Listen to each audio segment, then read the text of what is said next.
काँग्रेस समोर नाराजांचं आव्हान। निलंगा नगरपालिकेत अमित देशमुखांची गोची। 11 नाराज उमेदवारांचा अपक्ष लढण्याचा निर्णय। राज्यात स्थानिक स्वराज्य संस्थांच्या निवडणुकांचा प्रचार आता रंगात आलाय। लातूरच्या निलंगा नगरपालिकेची निवडणूकही यंदा चर्चेचा विषय ठरते। एकीकडे भाजप आणि महायुतीचे बिनविरोध निवडीचे आकडे वाढत असताना काँग्रेस समोर मात्र अंतर्गत गटबाजीचं मोठं आव्हान दिसतंय।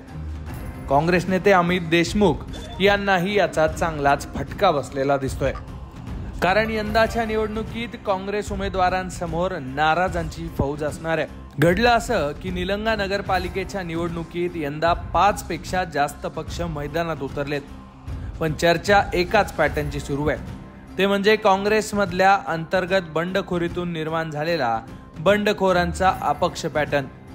काँग्रेसने नगराध्यक्ष पदासाठी हमीद शेख यांना उमेदवारी दिली आहे आणि 23 नगरसेवक पदांसाठी आपले उमेदवार रिंगणात उतरवलेत। पण दुसरीकडे काँग्रेसचे उपाध्यक्ष अशोकराव पाटील निलंगेकर यांच्या समर्थकांना पक्षानं अधिकृत एबी फॉर्म दिलेले नाहीयेत, त्यामुळे ते नाराज झाले होते। या नाराजीवर बोलताना अमित देशमुख काय म्हणाले होते ते आधी पाहूयात। तुम्ही म्हणालात एक नाव तुम्ही सांगितलं, असे अनेक असतील। शेवटी 100 अर्ज आमच्याकडे आले होते, त्यापैकी फक्त 23 नावच आम्हाला निश्चित करता येत होते। त्यामुळे सगळ्यांना न्याय देणं हे शक्य होत नाही।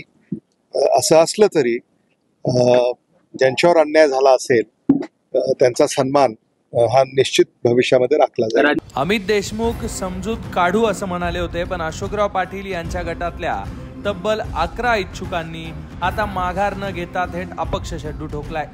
आधी काँग्रेसकडून तिकिटाची अपेक्षा असलेले हे सगळेच्या सगळे 11 बंडखोर उमेदवार आता अपक्ष निवडणूक लढणार आहेत। काँग्रेसचीच माणसं अपक्ष लढत असल्यानं काँग्रेसच्या अधिकृत उमेदवारांना मात्र याचा मोठा फटका बसण्याची शक्यता आहे। काँग्रेससाठी ही बंडखोरी डोकेदुखी ठरली आहे। निलंगा मतदारसंघात मुख्य लढत ही काँग्रेस आणि भाजपमध्येच होणार होती, कारण या निवडणुकीत फक्त भाजप आणि काँग्रेस या दोनच पक्षांना आपलं पूर्ण पॅनल उभं करता आलंय, तर इतर पक्षांना पूर्ण उमेदवार सुद्धा मिळालेले नाहीयेत। पण आता 11 अपक्ष उमेदवार काँग्रेसची डोकेदुखी वाढवणार असल्याची चर्चा सध्या लातूरमध्ये सुरू आहे।